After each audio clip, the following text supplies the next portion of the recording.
But peace talks were still a way off. First, the terms of the ceasefire would have to be settled. Germany approached US President Woodrow Wilson, asking him to broker the armistice with the Allies. They chose him because he'd already proposed a peace plan, the 14 points. French Prime Minister Clemenceau was unimpressed. 14 points? The good Lord has only 10. Wilson's points were an idealistic package of liberal principles, including rights to national self-determination and a League of Nations to watch over it all. Germany believed Wilson would secure a fair deal for them on this basis. We are ready to be just to the German people, to deal fairly with the German power as with all others. To propose anything but justice to Germany would be to renounce and dishonor our own cause. But Wilson also insisted Germany had to admit defeat and democratize. And Britain and France didn't want to talk about a new world order until the war was over. While the politicians argued, the fighting raged on. Germany's U-boats continued to sink Allied ships in the Atlantic. And as her armies retreated across France, they looted and laid waste.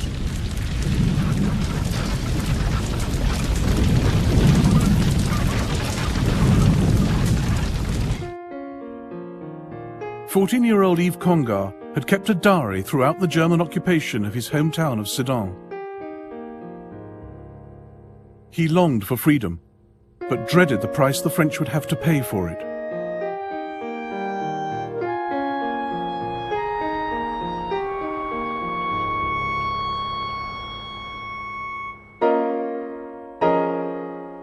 So here it is, the great moment we spent the last 4 years waiting, hoping, begging for, and yet it brings with it the horror of bombing, gas, fire, perhaps death.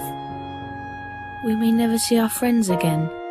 Many might be killed, the entire town destroyed. Our one great hope is an armistice." The First World War did not go quietly.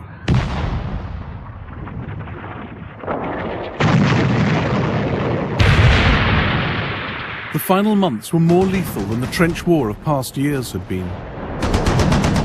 Men now had to leave the safety of trenches and cross open ground with little place to hide from sweeping machine gun and shell fire.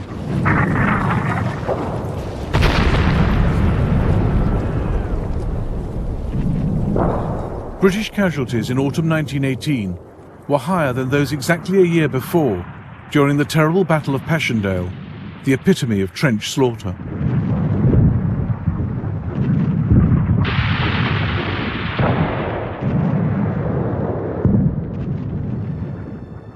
And the closer to peace, the harder it was to bear the losses.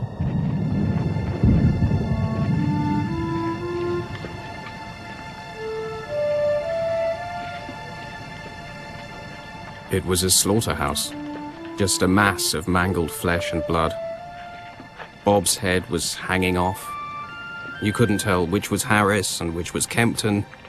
What was left of them was in pieces. We knew the enemy was beaten. After 3 years in France and the end so near, Bob killed. Harris, who'd left a young bride, killed. Jimmy Fuchs, whose time was nearly up, killed. Kempton, who also was due for leave, killed. General Haig had seemed careless with his men's lives at the Battle of the Somme in 1916. Now he argued for stopping the war without a total defeat of the Germans. The British alone might bring the enemy to his knees, but why expend more British lives? And for what? French General Charles Mangin insisted this would only store up trouble for the future. No, no, no. We must go right into the heart of Germany. The Germans will not admit they were beaten. It is a fatal error, and France will pay for it. But with winter setting in, any invasion of Germany would have to wait till spring 1919. By then, the Germans might have renewed their strength.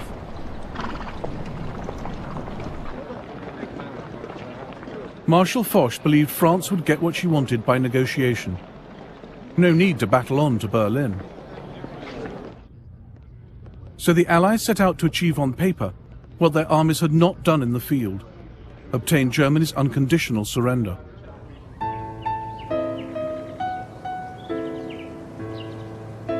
Foch chose to meet the Germans in Compiègne, 45 miles northeast of Paris, in a secluded forest through which a railway line conveniently ran.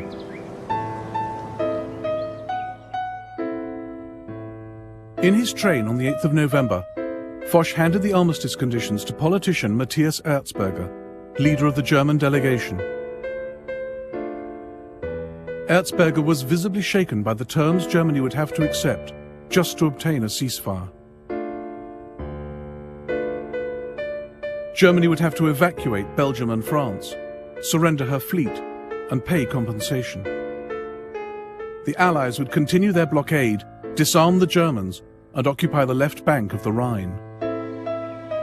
Germany was being forced to capitulate.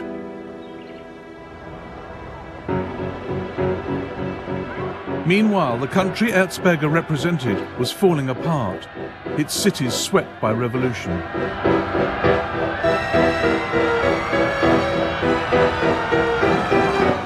The German people, exhausted by war and hunger, wanted democracy in and the Kaiser out.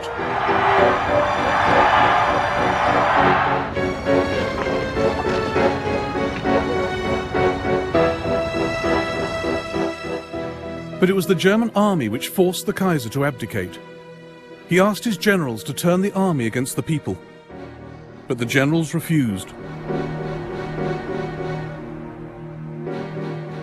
The army will return home in good order under its generals, but not under the command of your majesty. It no longer stands behind your majesty. The Prussian dynasty of Frederick the Great was over.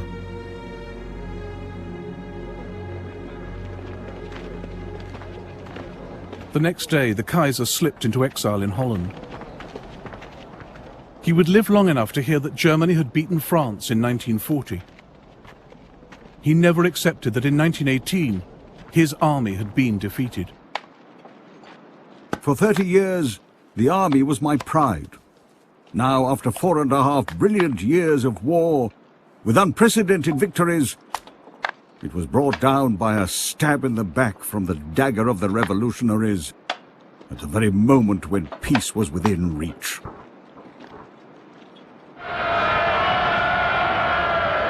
Most Germans rejoiced at the news that the Kaiser had gone. I felt as if a heavy weight had suddenly been lifted from my heart.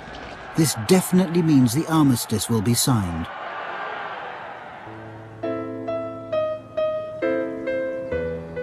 Back in the forest at Compiègne, Erzberger now found himself representing the German Republic. At 5 a.m. on the 11th of November, he signed the armistice.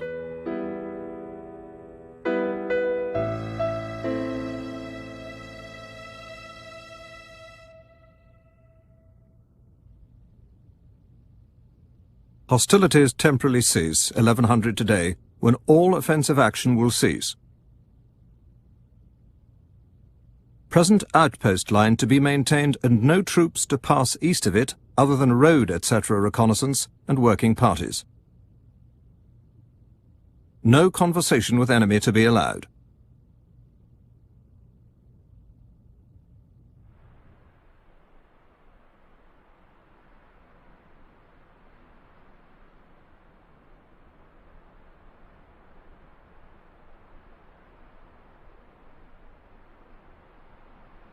The most remarkable feature was the uncanny silence. The war was over. Peace and safety was a new thing. It could not be grasped in a moment.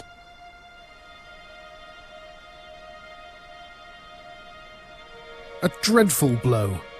I was just beginning to enjoy it.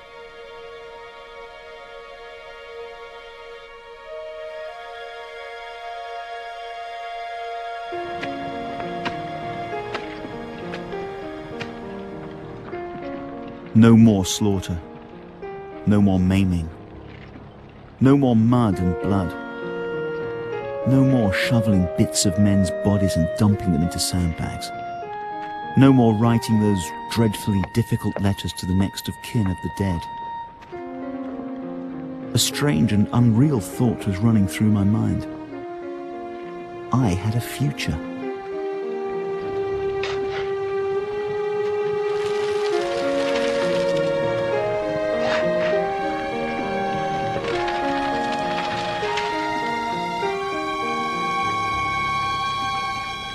It was the 11th hour of the 11th day of the 11th month.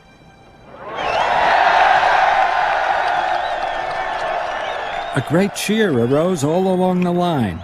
We could hear the men, 1,000 yards in front, raising holy hell. The French, behind our position, were dancing, shouting, and waving bottles of wine.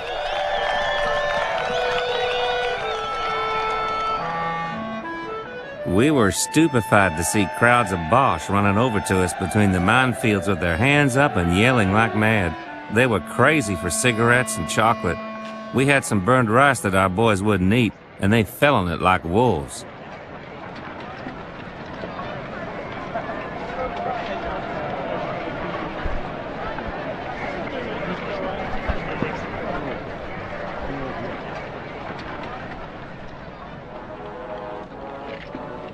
Our soldiers were choked with emotion.